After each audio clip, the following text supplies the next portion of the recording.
Welcome back to Gold Derby. I'm Christopher Rosen. I'm joined by Joyce. Joyce, we have so much to talk about since we last spoke. So many things happened. So many things have happened, and nothing happened after we recorded last Wednesday like we thought would. No. Like the previous week with Michelle Williams. Right. There was no like Wednesday surprise, but then there was a Monday surprise in that surprise in that Emancipation, the Antoine Fuqua movie with Will Smith. Do you remember Will Smith, Joyce, the reigning Best Actor winner?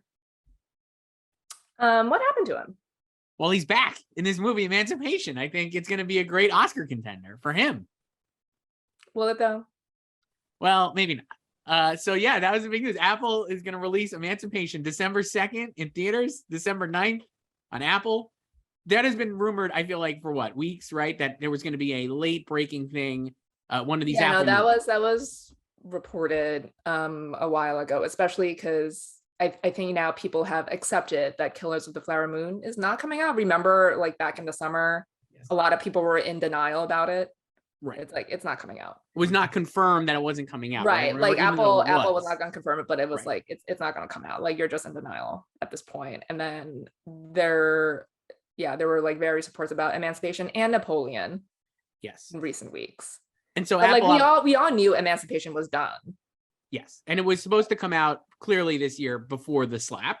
When, if you remember this, Joyce, there are people watching this and are like, what are we talking about? Will Smith, this actually happened, Joyce. I'm being told it actually happened. He went up on the Oscar stage this year and slapped Chris Rock in the face for telling a joke about Jada Pinkett Smith. Then he won Best Actor.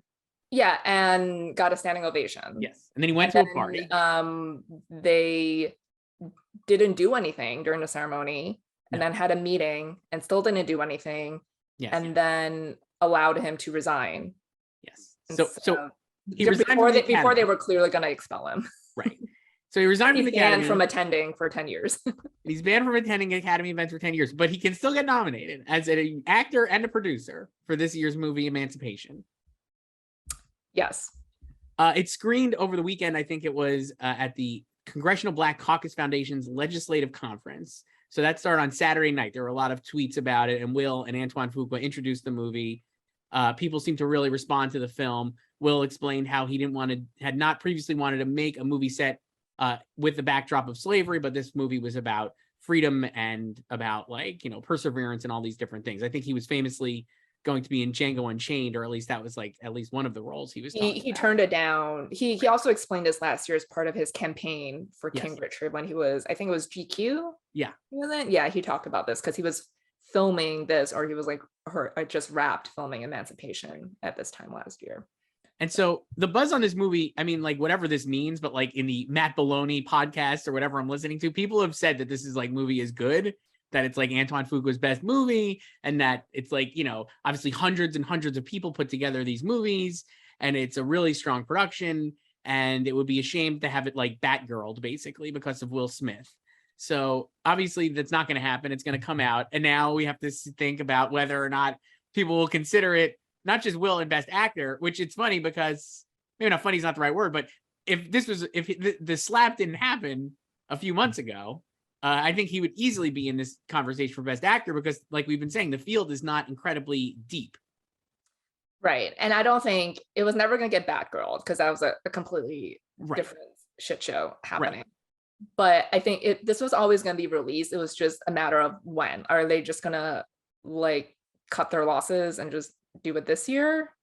You know, they were supposed to, especially when Apple also doesn't really have anything else.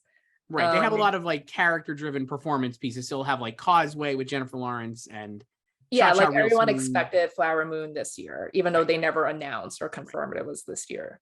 So they could do it this year, or they could wait until next year, but I think they were always committed to releasing it whenever. And even when Will posted the trailer on Instagram the other day, he thanked Apple for staying committed to the project and releasing it, so I think they just still it's probably also contractual, it's you can't Batgirl this basically, so it's we're gonna get it out there, right? And I can also see them just being like, maybe because of the slap, it won't get any awards play, but we're still gonna get it out there and it's an important story and all that stuff. So I've been trying to figure this out. The response has been seemingly there was a long THR piece, Joyce, with a lot of anonymous members of the Academy talking about. They weren't all anonymous. Some of them are on the record. Some of them are on the record, which I'd love to know how that happened. Mistakes probably on those people's parts, because clearly it was like they just didn't say they wanted to be anonymous, I would imagine. And most of these are like, this is the spread I've seen. Fuck this. I'm not voting for this guy at all, right? Like he slapped Chris Rock, didn't show enough contrition, released an apology months later. I'm not interested in super awkward. 2, if the movie is good, I'll consider the movie. 2, if Will is good, I'll consider Will as well. And I think that's really what it's going to be. And if the movie is good, I don't think people will punish the movie itself for. No, like it's like that's like you're not gonna. It's sort of like Bo Rap and like Bryan Singer. Right. Exactly right. So I think you could see a world where this gets in as like I mean, Apple is relatively new to the field, but obviously they did a great job last year with Coda, won Best Picture, Joyce. That was this year. But you know what I mean? It was the Best Picture of 2021. Right. And but that was also a very late breaking thing for them. Yes. Because but I'm saying like clearly like Macbeth was going to be their thing. Right. Like over there, like that was like going into the season. Right. That was going to be like their prestige thing. Right. But like with, I think if the slap had happened on another award show, people would be more amenable to considering him. I think if this happened on the SAG Awards, it's like, yeah, that was awful. But I think, but like, you know, I'll check out the movie and we'll see how his performance is. I think they'll be more open to thinking about voting for him. But I think because it happened on the Oscars, their sacred territory, their institution, I think they take more offense to that. I think that's right. I get this reading this piece and all the comments. It does feel like people are more mad at the fact that he embarrassed the Oscars than did anything. Yeah, it happened at the Oscars, and then nothing was done in the immediate aftermath. He won and gave this long, rambling, teary speech. Right. That was like half uncomfortable, and also got a standing ovation. And then it took the Academy like 2 weeks to do something about it, and they let him resign. So like he kind of cut them off the pass before like they can really do anything. And then all they did was just expel him, or not expel him, but ban him for 10 years, but he's still eligible for nominations. So there's like also like, I'm sure there's definitely people who think like the Academy didn't do enough, like on the show and afterwards. Like maybe there are some people also think like he should not be eligible. Sure. You know, for nominations anymore.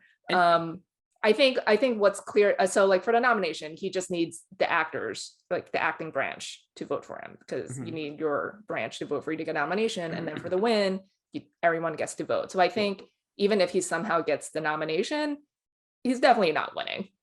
I don't think he would win. I think that'd be hard to believe that he would win. I do actually think he could get the nomination, because I don't think actors mind as much, honestly. And I don't think people in general. He has a lot of, I mean, even that night, he had a lot of like Denzel, Tyler Perry. And I think people definitely would say it's a mistake.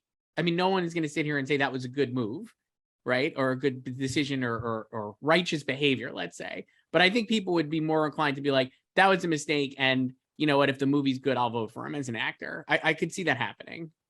I don't think he's going to get in, but I could see that happening. No, like he clearly has a lot of friends. Yeah. And supporters, and a lot of people have forgiven him, whether publicly or privately. I'm sure there's definitely a ton more people who've forgiven him privately and want to see him succeed. Right. And learn from this, you know? So, but I guess it's also like you know, when you're voting anonymously and privately, you care less about like how you come across, because you just do whatever the fuck you want, you know, and no one knows. Right. But it's also like, I guess they also have to think about like, they know there will be blowback if he gets nominated. So like, do they want to contribute to that, basically? Right. You know, I'll give you 2 actor quotes here from an anonymous actors, members of the actors branch. here I think this is what a lot of these, like we said, are like F him, we're not going to do this. But from the actor's perspective, these were two I thought were interesting. This one says, I think more time should go by before Will Smith is considered. However wonderful he may be in the film, it will be hard to watch it and not continually think of the slap. It would be really hard to judge the performance on merit and by extension the whole film. I think that is a very reasonable assumption, right? Because you're going to watch this the whole time and be like, okay, that's Will Smith up there, right? And this is another one. A second person. I would consider voting for him if he's great in something. So I think those are like going to be the two thoughts from the actors branch. It's like separating the art from the artist, like Tar. Yes, like Tar. Like Tar, which you also saw this week. So we'll talk more about I saw so many movies in the last 5 days. we'll talk more about Emancipation. Let's just say I did think for a minute putting both Will and the movie in my predictions. But I did not do it. I am not. I did not do it yet. But I'm not going to count it out. And I do think if the amount of craftsmanship and Antoine Fuqua and all these different things are good, it'll definitely get a fair shake. I think the movie will. I don't think he'll get in, but I do think the movie can get in. It's interesting because I feel like the movie will just be mostly him, even though like Ben Foster's in it. Yeah. But I feel like he's really going to be the only acting play. I don't know about Antoine and director. I don't think he'll get in. And then the cinematography is like a completely different story, wild choices there. A lot of choices in the trailer. It's only a 90-second trailer, so who's to say what it really looks like? But a lot of desaturation, Joyce. It said "Hold my beer" to women talking. It really did. Like it was like maybe they went back in after they saw a woman talking and was like, we gotta crank up the desaturation even more. Right. Yeah. Women talking went 94%. We'll do 97. Not total black and white, but we'll get close. I will say too, here's I keep saying last thing on Emancipation right now, though, for me, it was that I was like, if it's actually good, I think it has has the potential to surprise people, because I think a lot of people would go in and be like, there's no chance this is like, I'm not considering this. Will Smith, I'm not, the whole thing, I'm not going to do it. If the movie is good though, you might walk out being like, wow, that was amazing because it exceeded my expectations, right? Like that kind of thing. If it's like as good as it, if it's like really good, people will be surprised, I think, because they're going to be expecting it to be like, I can't watch this because of Will Smith, and they'll just get captured by the story. And then all of a sudden it's like, oh, the movie's great. We got to put the movie in. I could see that happening. I think it'll be interesting to see like what Apple does with it, because like, so he can't campaign or do Academy functions. Yes, he can do stuff for like the Globes. Yes, like the SAGs, like future Globe nominee, whatever. Please. Yeah, he can do anything but Academy events. So it, like, I think it was a smart play for them to screen it in front of all these Black coalitions, because it's not even like they don't care about awards. They're just watching this for the story itself, so I think and the reception was positive. So I think it might even be a better play for them to not focus on awards that much, because clearly it didn't go to any of the festivals last month. And it could do AFI next month, but it doesn't look like it will. Like, it looks like they're just going to release in December. Yeah, I mean, not going. You could argue not going for awards is one of the reasons Coda, I think, was so well received in this early part of this year, because it was like not an awards play clearly, and then it was. It just really also benefited from like people not responding to everything else, and it was like the crowd pleaser. Yeah, this looks a little more serious minded, I would say, than Coda, Emancipation. Yeah, so there's also, to bring it to another movie that screened over the weekend or last week, like Till. It's like these more serious, darker stories. Mm-hmm. And like some people, even like Will notwithstanding, like I can see some people not wanting to watch a movie about slavery. Sure. I mean, that's always been back to like 12 Years a Slave, it was like, will people actually watch this, right? That was like a big or like they just voted for it because it was important, Right. I think Ellen DeGeneres literally made that joke on hosting the Oscars that year. Yes. So yeah, we'll see what happens. But Joyce, so you mentioned Till. That was a big story this weekend. We have not seen Till yet as of this recording, so we'll see it later this week. But we did see Tar. You've seen Tar. I saw Tar. We saw Fabelmans. Mm-hmm. We saw White Noise. Let's start with Tar, which I really liked, and I think you did Love too. Tar so much. Loved it so much. I have so many thoughts on Tar, Joyce, beyond awards. Do you think, here was my lasting question. Is Lydia Tar good? Is she actually a good composer? That was my first thought. Like, is she good at her job? I think she is. I think she is clearly an expert in her field. And I think they established that right away in the opening scene during her New Yorker talk.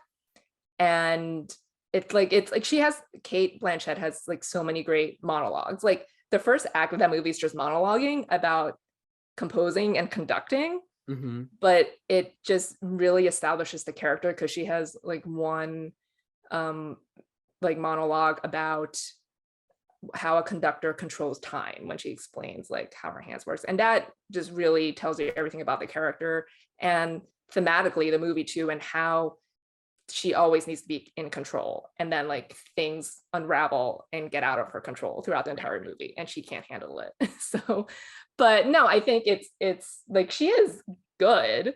Like, do you think she's not good? So I think actually she's not. I think she has so I think one of the tricks of the movie, having thought about it a lot, because I really thought about this one a lot, is that she's not good. She's fine, but she's like not, I don't think this is a spoiler, but I think we learn that she is like a self-made creation, right? Like her whole thing is self-made. And I do feel like she is able to kind of like latch on to the moment, or kind of like hoodwink highfalutin audiences into thinking that she's better than she is. Like that's one of her skills. Because I'm thinking, so like, you're when saying she is failing up like a lot of white men have done. Yes, I do. I think she actually is. And I think it's like pretty fun. And I think it's like a fun movie to watch. I found it so much fun. There's Joyce. a lot of the movie is very self-aware, and a lot of scenes and lines feel like parody, which I love. It's very winky. Yeah, it's really funny. Yeah, it's very funny. Like my screening, we laughed a lot during the movie. And I don't think, if you watch the trailer, tell me, I mean, my perception of it going in, especially with the way it was the first couple of trailers, I was like, man, Todd Field really going for the Kubrick vibe. It's going to feel like really sterile and just like, ugh, like that was my thought. And then I watched it, and I was like, oh man, it's so much fun. And it's like really witty and not very detached. I felt like it was just a lot different than the trailer presented, but maybe that was me. I love both trailers, even the teaser of her like smoking, that like Arab smoke, which is like not in the film at all, you know? No. But no, I love, the one thing I love about the trailer is that it doesn't tell you anything about the movie. You just know like she's this like famous conductor, right? But there's like all these like various scenes spliced together. A lot of the reaction was like, this will be too inaccessible, but it was like very clearly after Venice and Telluride, I was like, this is not inaccessible. It's really not. Like the story is so easy to follow. Like it's very funny. It's very long. It is long, but I was like, third act, but I was like ready for it to wrap up. It's like 2 hours and 38 minutes. The final scene is great. It does end on a high note that you're like, it's worth it, because the last scene, the last like 10 minutes are great. So Joyce, from an Oscar perspective, Kate Blanchett, we talked about this in our column, but I mean, will she be beaten? Let's say. I love the performance so much. It's God, just a real like towering achievement. This is a case where she's not overhyped at all. Truly not like right. So many times I've gone into movies after people have been like hyped to the heavens. I'm like, this is fine, you know. But yeah, this is like all-time performance from her. Yeah. She's definitely, I would say she's still right now on October 5th. She's still the front runner. The movie opens limited this weekend. Right. So we'll see how the GP, the general public, reacts to it. But it's only in New York and LA, which is like a, you know, skew a little bit more. Yeah, I think that general public will really enjoy it, certainly. yeah, like it's not hard to follow at all. Like I understand the quote unquote criticisms of it being cold, but I don't think it is. I didn't think it was. I was actually expecting it to be cold, and I don't think it is either. I think it really does a great job, and it does another thing which I love, which is just like you're in her world.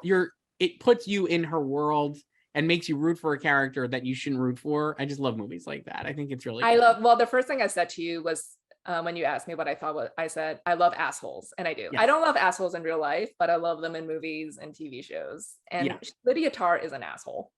She's so bad. She's just terrible, but it's like you love to. It's like you love to hate. Because she is just so unaware of how destructive her narcissism is, and her hubris and her ego, and like everything that happens to her in the movie is because of her. Yes, because she's such a, and that's why I actually think she's not good. I think because she's like fooled her way into the world, and then I don't think she was like born like preternaturally talented, but she worked her way to be, because the other thing is she's a woman. Like I think men can be bad and still be given opportunities, but she has actually have to work to be good. So I think she's like self-taught in that way. And like the whole persona is manufactured, but I think she made herself good. It's like those people who have to work harder to be good at something. Because I agree. I don't think she was born talented to be an EGOT winning composer. No. And I mean, we see her composing in the movie and she's bad. I mean, she just is not good. But I think that's also like this is a process movie too. And I love processes, like seeing how, and I think I mean, like I do it too, but I think it's so easy to dunk on like actors and artists for being like so self-involved and like we saw what happened to Jeremy Strong. Sure. So but I think the thing with artists, like she's like Lydia Tarr is not an actor, but there is a vulnerability to it, because it's like she has to create something out of nothing. Right. And if you have like writer's block or whatever, like there's still like a lot of pressure on her to do that. So if it's not like coming to you, like you feel like you're fucked. And she's also a woman, right? And like this is like the movie is like she has to, it's like Mahler's Fifth Symphony, right? Like that was like the big concert that she's like putting on, and this is supposed to like cement her legacy too. So I think like she like there's like that, like you don't understand like what they go through when they're like trying to prepare and like create. So I think that's part of like where her assholeness comes from, right? And then it's like you having to decide like how to judge her for it. And the one thing the movie does so well is like it doesn't tell you how to judge her. It doesn't actually. It's not that the movie lacks morals. Like I think there are morals in the movies, but it doesn't handhold you in any way. No, that's why it's a great movie, and that's why I think it'll withstand like award season. Like I always say, like part of me is like you watch these movies now and it's just like gotta get them all right. Like it's like Pokemon. Got to see them all. Got to know what we're talking about. Also tell them everything. Tell people what they need to know. But then, like when you're out of the season, you're like, I just want to watch a great movie, and then you watch it, and you're like, that's still a great movie. So like, this is neither here nor there. But I was just like, this weekend I watched Licorice Pizza again. I was like, movie I love and I think is great. Licorice Pizza, free from any awards things. I'm like, this is just a really watchable movie. Yeah, it's like, and this is like that. Emancipation, like it might just help it to watch and look at it not as an awards play. Right. So Tar, Joyce. So best picture we had her. I mean, like nothing I don't think changed from seeing it, but I'm like best picture, best director, Kate, best screenplay. I have Nina Haas. I've had her way before I even saw the movie. So keeping I still don't think Nina Haas, because I just prefer Nomi Merlan. I think she's so on like no offense to Nomi Merlan, but I forgot about her by the end of the movie. Well, she does disappear. That's like one of the issues. But no, Nina's I love not Nina, in the and like beginning. they clearly like Nina is the one they've trotted out to New York Film Festival this week. Certainly that's what they think, and that's certainly what they're pushing. No, she does I wouldn't say she has a lot of screen time, but she's in the background of a lot of scenes. But she does have like two really good scenes. Like her first scene is really good because it's just the camera's just trained on her face. Yeah. During like an aesthetic scene, and then she has like a confrontation with Kate at the end. That's really good.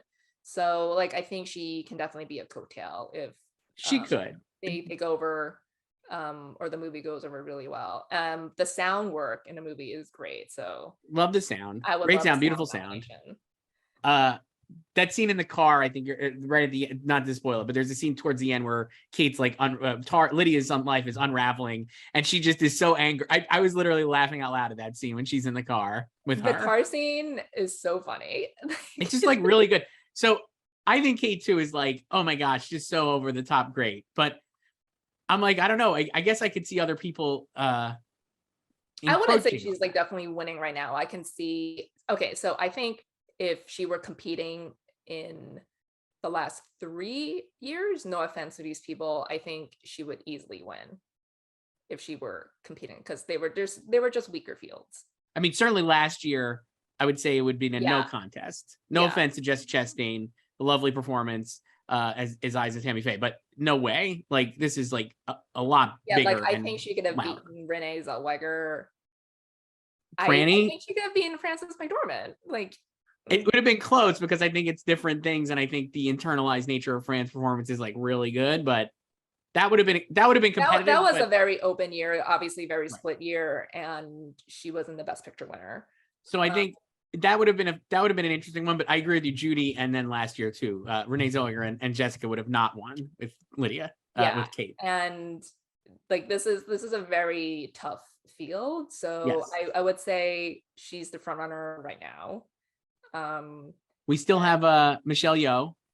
We saw Michelle Yeoh, who was, I guess, the first person of the season this year that people were penciling in because her movie came out first.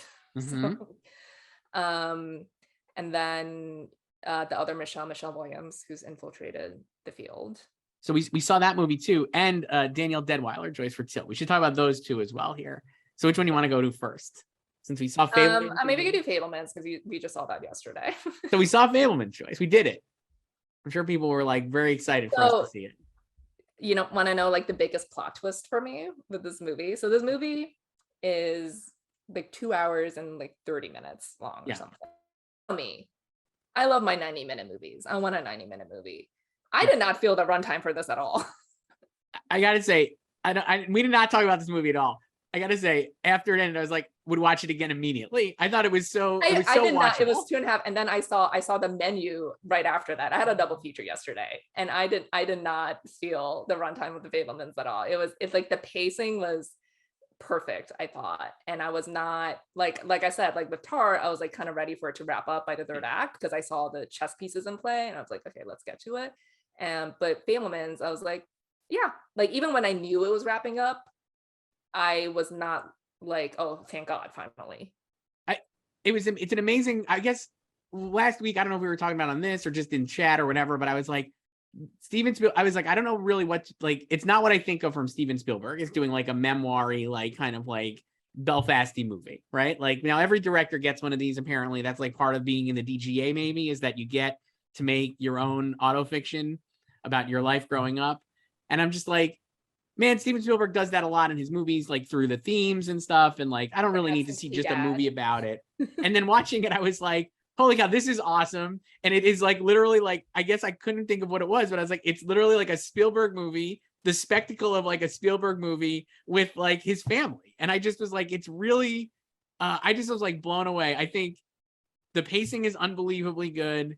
The performances across the board, I was like really impressed by. I loved, boy, I'm gonna, but Gabriel LaBelle. Gabriel LaBelle is amazing as the lead actor. He plays Steven Spielberg as a teenager for most of the movie. He starts out as a young boy in the first like 20 minutes or so, child actor playing him. You've seen that in the trailer. They go to see like the greatest show on earth. Gabriel LaBelle I thought was amazing. All the kids are great. The adults are all unbelievably good. And then just, the pacing I thought was great. I really love the script because I think it does so many incredibly thoughtful and intricate things about what it's like to be a director. Like, yeah, it's not really, I know it's so easy to like, I mean, we've done it too, to laugh and I'd be like, oh, it's like a love letter to cinema and stuff. And it's not really about that at all. I'm like, yes, it's about his movie making and like his dream of becoming a director. But yeah, again, it's like another process movie. It is really like, I mean, it's so funny. You haven't seen this one yet, but Empire of Light has literally almost the beginning of Fabelman starts where like little baby stand-in Steven Spielberg, Sammy Fabelman, goes to see The Greatest Show on Earth with his parents, played by Paul Dano and Michelle Williams. And the father is explaining he's afraid because he's like 5 and he doesn't understand how like there are going to be giant people on the screen and all these things. And the father explains like how film is like your eye being tricked to look at a still image to think it's moving. And that like literally is a monologue in Empire of Light. It's the exact same thing. Like Toby Jones does it as the projectionist and explains how moving pictures works. And it's like Empire of Light, I think, is being sold as like a love letter to cinema, right? Like that's kind of like the thing. Well, they work at a cinema. But this I felt like was much more, like you said, like about the process of filmmaking and not just like the actual nitty gritty of how do you make a movie, because I think there is a lot of that in there. And I do think it's like the way the movie explains how Steven Spielberg would not have been Steven Spielberg if he didn't have his father's like analytical, mathematical leaning mind, right? Like, and his mother's like love of art and dreams and like a little more like. Yeah, I mean, that's the line to use in the trailer. It's like, oh, he's like Paul Dano is like the scientist in the family, right? And I'm the artist, and Sammy takes after me. That's what Michelle said. But he takes after both of them, which is I think why he's Steven Spielberg, right? Because you get to see over and over again how he's so smart at like the ingenuity of like solving problems with the camera. But beyond that too is just like the idea that like how people are being viewed, how a director can interpret what people are seeing and manipulate people and manipulate emotions and find things that aren't there or create things that aren't there. That happens so many times. And I was just like, the one thing I walked out of the movie thinking beyond the fact that I really loved it was that whether or not it wins Best Picture, I mean, who knows? Like we've seen it, there's so many things that go into winning Best Picture and a preferential ballot, something like Everything Everywhere or whatever else could win. But I would be like, at this point, if Steven Spielberg did not win Best Director, I would be actually shocked because I feel like it is the most thoughtful movie about directing that I've seen. And I just feel like he will win just for that. Like the statement he's making about being a director, I think will resonate really, really strongly with directors. Yeah, I think, and like, I totally agree with everything you just said about the direction, because it's not very overt what he's doing. And that's one of the greatest things about Steven Spielberg as a director. It's like, I don't think he's ever really like in your face about his technique, and you just kind of after the fact, after the scene is over, you notice it, or after the movie you think about it and it's like, oh my god, that scene was really great. And like the camera work in this movie is incredible, because that's also been one of his greatest assets as a director, like his movement and the placement and like telling so many different stories within the scene, and then just covering so much ground in the scene, and like telling you what you need to pick up on and notice. Like, you remember when like the high school dance clip from West Side Story went viral when everyone finally saw it when it landed in HBO Max. Like it's the same thing. It told so many things in that scene. Like the bombing scene in Munich, a lot of chess pieces in there, but you know exactly where everyone is and like what's happening in the scene. And there's so many instances of that in this movie too. And yeah, about the process, like they also go over editing a lot. It's not just about directing, because like he has to edit all his home movies, and there's so many scenes of him editing, and you just see him like, and they're pretty long scenes too. Like it's not a montage, but it's just a long scene. You see it play out, and you just, but like Steven, the director, not Sammy, like he tells you like what to look at and focus on the scene, and then the movement in the room. It's just really great. So Janusz Kaminski, another nomination. Basically. So Janusz Kaminski, another nomination. Michael Kahn and I forget his co-editor, who is it Sarah? Sarah did it with him for. I think Sarah is on this one too. I'm googling this. Great stuff. It's just all his peeps, and John Williams the score. John Williams score is great. All the tech stuff I thought, like the production design I thought was really cool. The other thing I think the reason I want to watch it again is just like it's like we said, it's Sarah Brashar is the co-editor, but it's like so much of it, it's just so watchable. And then I think I also really enjoyed like the subtle references to obviously like all of Steven Spielberg's movies and the themes of his movies you get throughout the movie. So like you mentioned, like the high school dance, I felt like was just a complete Back to the Future mirror, basically. I know he didn't direct that, but he produced it, and obviously it's such a strong hand in Back to the Future. And just like, like Indiana Jones, I feel like you have a lot of, it's like all of like little Easter eggs for all his movies, not to sound like it's like I'm looking for Easter eggs, but there are like a lot of references, I think, to his career. Well, it's basically like Inception, because his previous movies were all kind of lifted from his life. Like the absentee dad, the theme. But the thing is about this movie, it's like, obviously we know it's based on his life. if you don't know anything about his life, if you're just like a fan of his movies, you can go into this blind and completely enjoy it. I knew like all these details about his life. I knew he was close to his mom. I knew, his dad was this computer genius, and they split, and she married his best friend. Right. And like everything that happens in that movie is true, even like all the stuff that seems like really fantastical and fake. Like the monkey thing is real. Yes, in the trailer. There's a documentary about him on that was on HBO. Yeah, that's called Spielberg that you can watch. It's very if you're very. And then we all know David Lynch plays John Ford. He's told that story before, like when he met John Ford when he was a teenager, and the clip is actually online. It was like an interview he did like 10 years ago, and that the way he explains that interaction in that interview is exactly how it plays out in the movie. Yeah.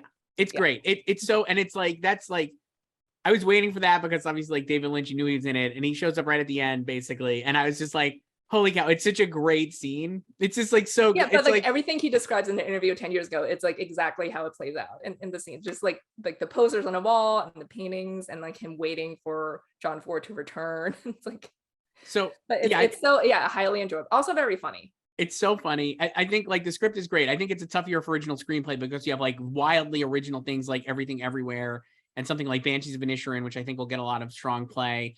But obviously you and I are in the tank for our boy Tony Kushner and co-writer Steven Spielberg. And I'm just like, this really was, I was very, very like, I just thought this script was incredibly smart, and the way it kind of like tells this story and the themes of the script were all like really, really well done. So I don't know. I was like, nothing I saw yesterday disabused the notion that this is like nothing changed for me yesterday regarding this film, really. I mean, we're also burying the lead here with, pun intended, Michelle Williams. Yes, we have not talked about Michelle Williams yet. So she's going lead. Joyce, I would say, great performance. Mm-hmm. She gets to do a lot in the movie. And she gets to do a lot. And I've seen lead performances where it's less. I definitely understand why it's a tweener. I said, if you were watching it, I think, and you were like, knowing that she was supporting, you would be like, great for supporting performance, and she would clearly win based on this year's lineup. But I don't think it's like, it's from what it is in the movie, it's not like a total joke that she's lead. You know what I mean? It's not like I'm totally fine with her going lead. And like I said last week, it's a flex for her. It's harder for her being borderline to go lead against someone like Cate Blanchett, who is literally in every scene of Tar, right? Like I don't think there's a scene without Cate Blanchett in Tar. No. So I would say Michelle is probably in like a third of the Fabelmans, which is also fine, I think, because people have won with that or even less.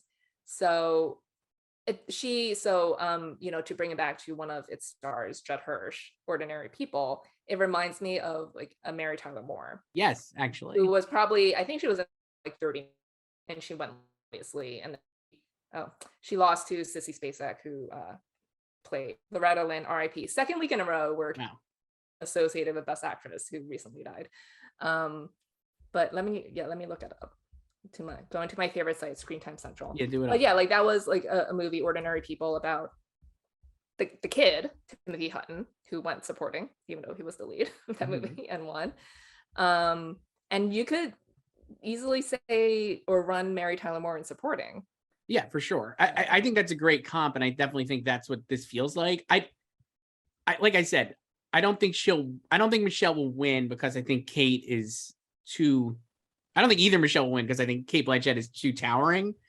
But I do think those are the top three right now, I would say. Yeah, I would say it's them. I mean, it kind of feels like it's like Cate versus just seeing like who can usurp her in a way. Like there's like obviously a ton of other things to go into besides being, because they don't usually award just like the quote unquote best, because that's also subjective, right? Obviously. She's definitely the best reviewed of these performances so far, because she's getting like GOAT notices, like DDL and There Will Be Blood, right? That's what I mean. Yeah So I mean, but there's also like momentum and narrative going into it too, because that's basically how Coda won. Exactly. And I mean, like, the thing is, I would say, like, one of the reasons why I'm still going to hold on, because I feel like Tar is such a success as a movie beyond Cate. Obviously, like, Cate is the movie, so this is maybe stupid, but I'm like, it's such a success as a movie that I know I feel like it's like a very strong Best Picture contender, right? Obviously, to get a nomination. Yeah. And I think if it was now, while Fabelmans and Everything Everywhere will seemingly also be obviously Best Picture nominees, because I think one of those two movies will win Best Picture. I do feel like the fact that Tar is also a nominee will not knock Kate down too much. You know what I mean? Like if Kate was just not gonna, it was just the performance and the movie wasn't gonna pop, then maybe I would make the case for one of them to win because they're coming from a Best Picture nominee. But I feel like it won't be that. But the thing is, like Best Actress, it doesn't need to be tied to Best Act or Best. No, Actress, I understand, picture. but this year I think it could this be. This year it actually is. Yeah, unlike last year. Right. So Mary Tyler Moore in Ordinary People, she was in there for 32 minutes, 46 seconds, 26.44% of the film, and all the other 4 nominees that year were in their respective movies for more than 1 hour and 15 minutes. Wow. So that's definitely what wasn't Coal Miner's Daughter for 1 hour and 30 minutes and 58 seconds, 73.25% of the movie. Wow. And I mean, the other thing is too with this is that, I mean, Michelle, I think she's, like we said, she's not like, it's a borderline, whatever, but I'm like, she's definitely the most memorable because she's like doing a lot. She gets to do everything. She gets to do a lot, and a lot of the movie has very strong, like, do this for your mom energy. Yeah, because she, like, Stephen, the real Stephen, was very close to his mother, and you get that relationship a lot in the film. Yeah. And yeah, I totally understand why they're doing her lead and Paul Dano and supporting. I love Paul Dano in the movie. I thought he was really solid. Me too. But I also understand why people have been talking more about Judd Hirsch, who was probably in there for like 9 minutes. Like, I think he's in it for like 8 minutes and 30 seconds. Yeah, like Paul Dano is just like consistently solid throughout the movie, right?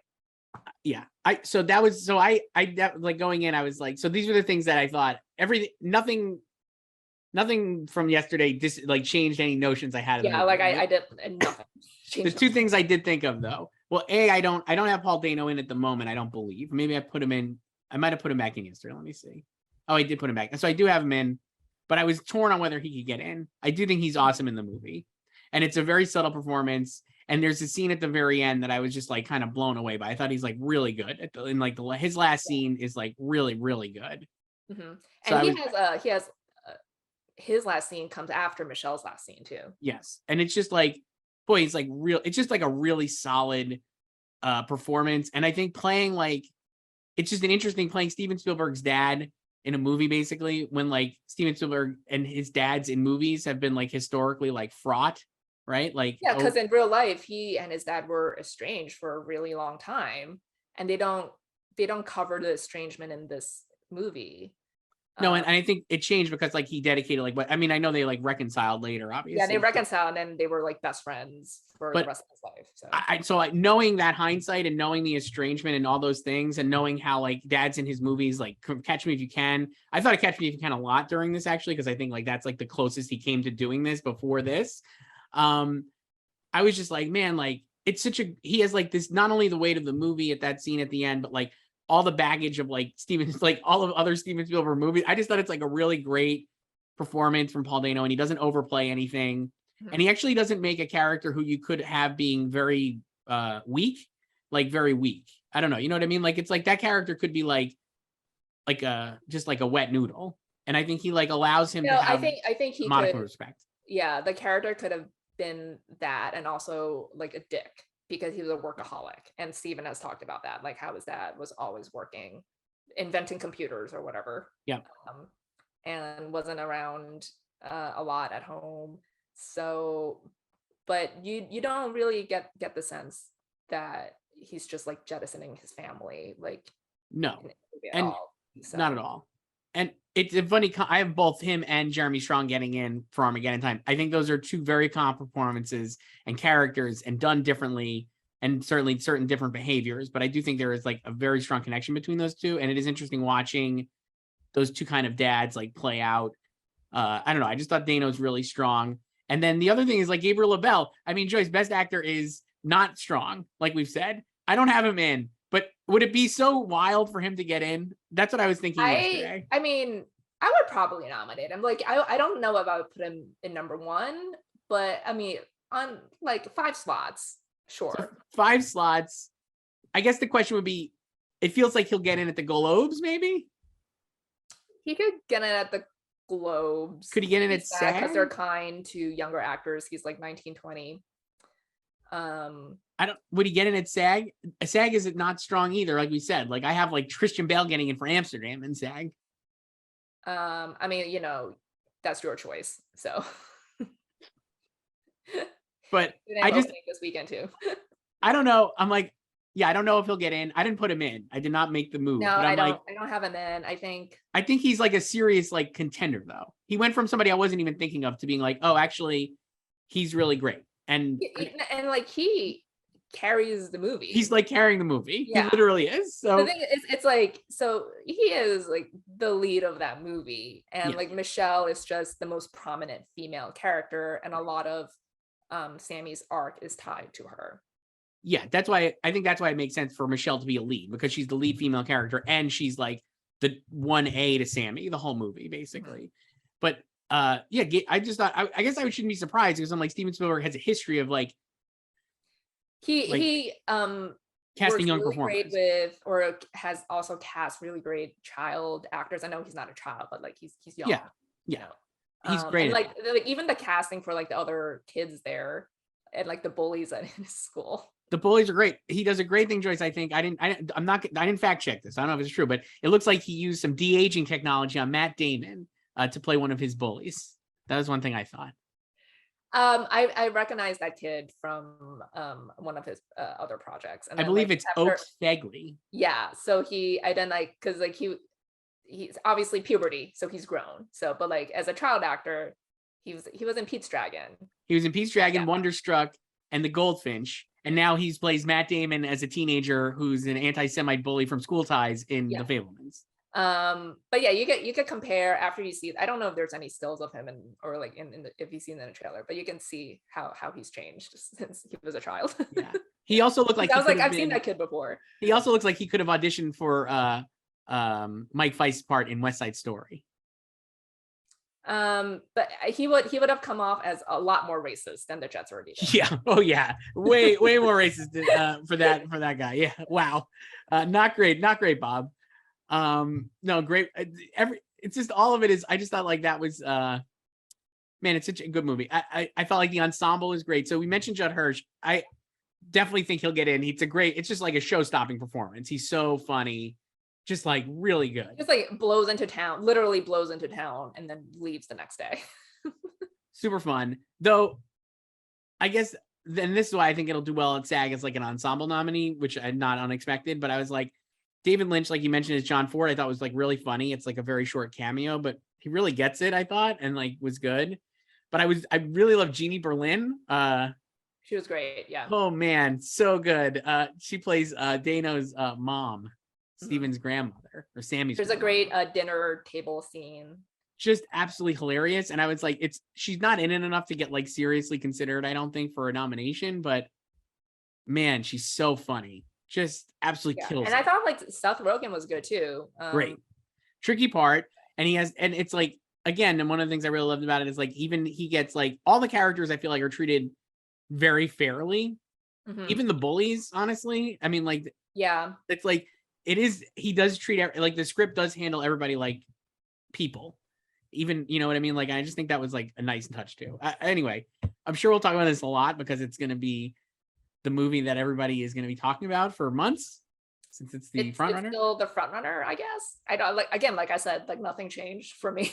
Nothing changed for me either. Like I said, walking out, I was like, it's definitely the front runner for me.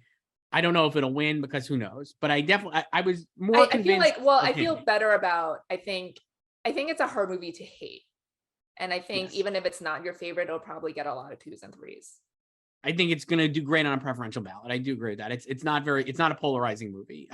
I think the responses at TIFF were in line, where it was like people really liked it or liked it, right? Like that seemed like it. Yeah. Won the audience award. It wasn't, we talked about this. It wasn't completely overly effusive, right? Like it was like the greatest movie of all time.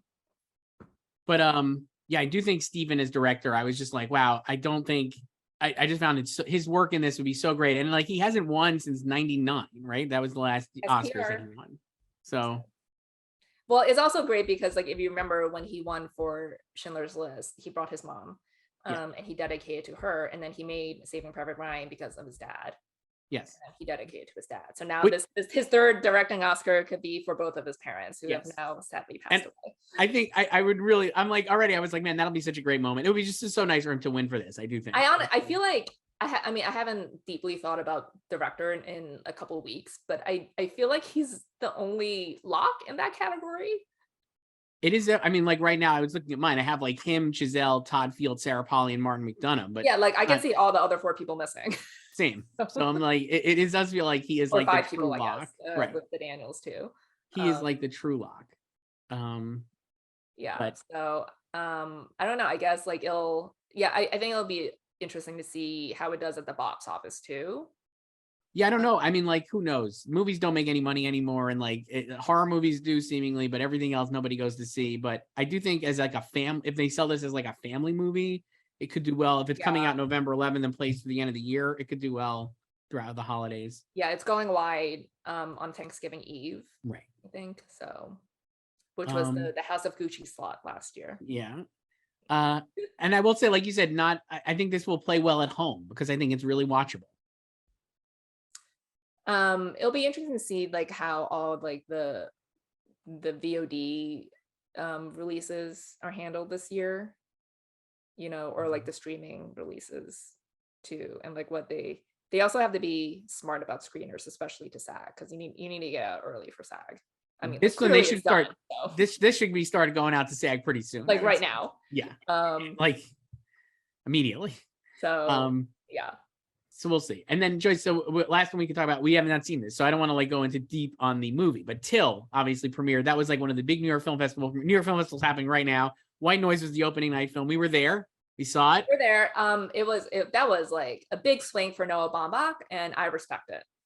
Respect the swing. One of my favorite directors, clearly. Love him so much. It's a big swing. Yeah. And I did not put it, I did not move it into a lot of categories, but I will say I'm definitely here for a James Murphy LCD Sound System Best Original Song nomination. You know, if they have like an Oscar for Best Credits, definitely would win Best nominated. Credits. Yeah. I'll tell you what, I was annoyed. Needed more scenes in the movie. So I was annoyed because at New York Film Festival, what they do is usually often feels like an interminable opening. And so we had 3 different lots of speeches. It takes a lot of speeches. So that was like not the way you want to start a rollicking movie. I would say sitting there. Yeah, and it's over 2 hours long. So and then at the end they bring the cast out if you're in this. They always do that. The balcony. They bring it to the balcony and everybody claps and this and that. Now, in a normal movie, like when there's just credits rolling, it's like, I respect the credits, but I mean, I could give a nice applause. But the credit scene, I don't think this is a spoiler because it was like written about in the Times after the Venice Film Festival, but like, it's a literal performance, like a choreographed music video for the James Murphy original song that is like an 80s throwback in this supermarket. And it's awesome.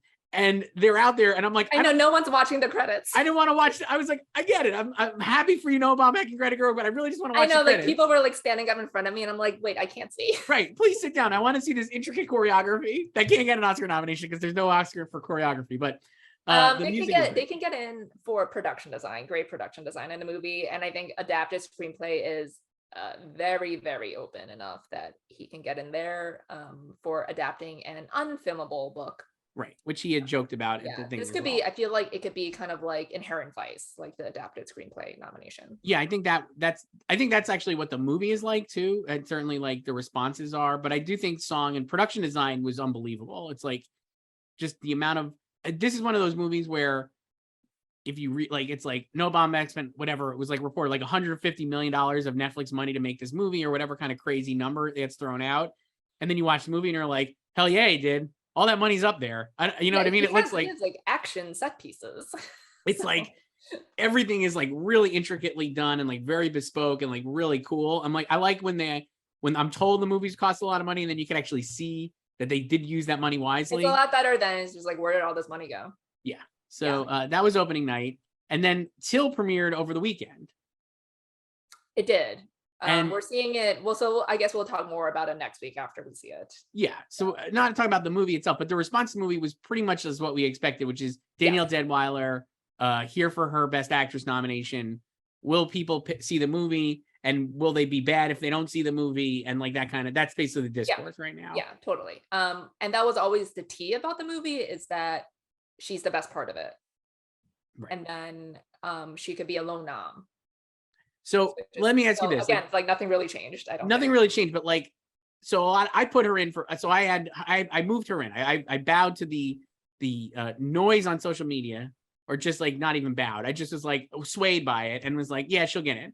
Seemingly is got to be like, remains a very strong contender, I think, on our odds. Let me just look. I'll put her back in. I took her out. I think I dropped her when Michelle came, Williams. Right. She's currently in 7th. The top 7 are Kate Blanchett, Michelle Yeoh, Margot Robbie still for Babylon, which you and I don't have her in any. I don't have her in. I'll just drop Margot because no one has seen.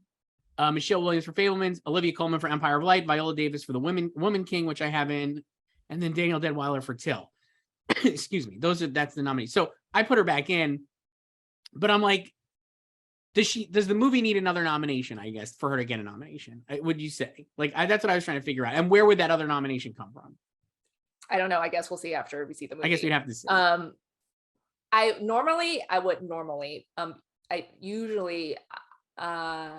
You wouldn't really, or okay, I'll put it this way. Usually you wouldn't need a strong film to win Best Actress, as we saw last year. Yes. So the last lone nominee to win Best Actress was Julianne Moore for Still Alice. Right. Overdue, obviously. But this year, again, like we said, does a completely stacked field. Yes. Against a lot of people who are improbable Best Picture nominees / winner. And who are also iconic stars. Yeah, and then you have Viola Davis. Like, I don't think The Woman King is winning Best Picture, but like a box office hit. Right. Too. And then you have like incoming things like Babylon, like who knows how that'll be received or whatever. But that's like, has like the pedigree behind it. And then you have like Naomi Ackie, another biopic performance. So that it could go over, if you don't know, it's from the writer of Bohemian Rhapsody. I heard that's from the writer of Bohemian Rhapsody. So. Yeah. So I would say if this were a week or year, it probably would not matter as much. But since her probable competition is so strong and in a lot of strong films, she might need that second nomination somewhere. And usually it's been in the past couple of years, like Judy, it's been in makeup and stuff. Right. And same last year. They won both 2 for 2, Tammy Faye. So I mean, that could happen here as well, right? Like, certainly, I'd imagine costumes are like, we haven't seen it yet, but I'm just throwing out like additional nominations that are possibilities, like would be costumes or hair and makeup, or maybe song. I think there's an original song as well in this movie. Yeah, I think, is it Jasmine Sullivan? Yes. I think, yeah. Or it could be even writing. I mean, I think it would be original screenplay, but not that that's the strongest category either. I mean, if the movie hits really well, it could get that second nomination, and then it makes her even stronger contender. Yeah. I don't know. Like, the thing is like everyone, again, it's just like it feels like they're just focused on her, and no one's being like it, or no one's like really predicting it in Best Picture, No. Yeah. It would be, it's possible that if basically right now, the way I have my list, or my predictions, I think I have. It could be the only one without a Best Picture nominee. Yes, because I think Woman King is like a strong contender for Best Picture, and then obviously Tar, Everything Everywhere, and everything, and Fabelmans are all Best Picture nominees. So yeah, I mean, like, look at Glenn Close. Like, she was the lone nominee for The Wife, and she lost to Olivia Colman, who was in a 10-time nominee, The Favorite. So. Now, I do think that we'll see it. So I don't want to spend too much time talking about it because we haven't seen it, but I do feel like there will be passion for Danielle Deadwyler, especially if the performance is like as advertised as it is right now, which is like incredibly emotional. I think if we're talking about the win, I don't know, like maybe, I mean, I could see her winning the Globe in like an Andra Day style. Yep. Sort of. She was not nominated at SAG because that was a very late movie, Mhm. United States versus Billie Holiday.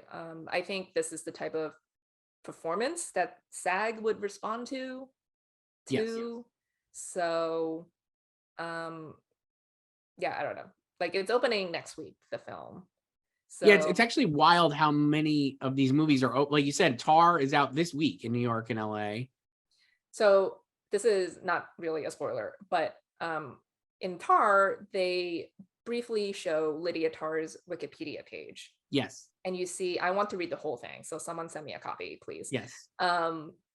But you see that her birthday is October 14th, and I immediately was just like, why are they not releasing this on October 14th? It's also a Friday. Celebrate her 50th birthday. Should happen. Come on, guys. Leave the marketing to me. So get the screeners out. Yeah, so that's it. So that's all I got, Joyce. I think anything else here we didn't talk about? We'll see Till. Can't wait. You see, you did not see the menu. I saw the menu yesterday. No, do you want to do briefly on the menu? The menu, in a couple weeks. I don't really know if it's gonna be an Oscar thing, but it's a lot of fun. If you love Succession, it's from like a third of the people who make Succession. That's why I'm very excited. Actors. Yeah. And yeah, Ray Fiennes great. I would consider him a lead in the film and not Nicholas Hoult. But Anya Taylor-Joy, definitely a lead, and a lot of the focus is on her. I think the original script has been, because this has been out for or is online, so I have not read that, but I know they've made some changes to it. So you could check that out if you care to. Okay. Violent. Yeah, that was I was worried about, like a little too violent, but I guess we'll see. I wouldn't say it's like overly violent, but there is blood. Yeah, there will be blood. There will be blood. Blood's okay. Yeah. I'm more like I don't like the Saw violence. You know, like when it's like horror violence. Yeah, I'm not a big horror violence fan. Yeah, no, this is a culinary violence. Culinary violence, right? So, other thing I just did, Joyce. I think we maybe talked about this, but and this is who knows, but I put Jamie Lee Curtis in my supporting actress nomination predictions. What if I think that could happen for Everything Everywhere? Yeah, I mean, we talked about this last week, didn't we? Yeah. Or the week before? I don't know. I think we did in our column, maybe, or maybe we were doing. Oh no, were we talking about her for like the Globes? Oh yeah, for the Globes. And I'm actually thinking. I mean, I know she'll get in for the Globes, like we said, she's an ambassador, but. And it'll be like her like 8th or 9th nomination. But I do think she can get at the Oscars too. I just think that if people are responding, I think she's obviously so well liked that it would be a nice, like, kind of like legacy, like historical nomination. Well, that category as it stands right now is still, there's probably like 15 people who can make those 5 slots. Yes. She's one of them. So I'm like, there's no front runner since Michelle left. I think she can get in. I don't know. I'll leave you with that that was my parting thought, I guess. No, I think she could too. I think, or maybe both she and Stephanie Sue. I have them both in somehow. I won't have double woman talking and double everything. Yes, everywhere. I have double woman talking, double everything everywhere, and then I have Carrie Condon for Banshees. Oh, so do you have Carrie winning then? The double vote split? Not right now. I have Claire winning, but I have Carrie in second because I think that could happen. I still think Claire Foy could win. We'll see. Okay. But yeah, New York films are rolling on. So yeah, we'll talk more. We'll do our columns. But Joyce, this was so much fun. Talk to you later.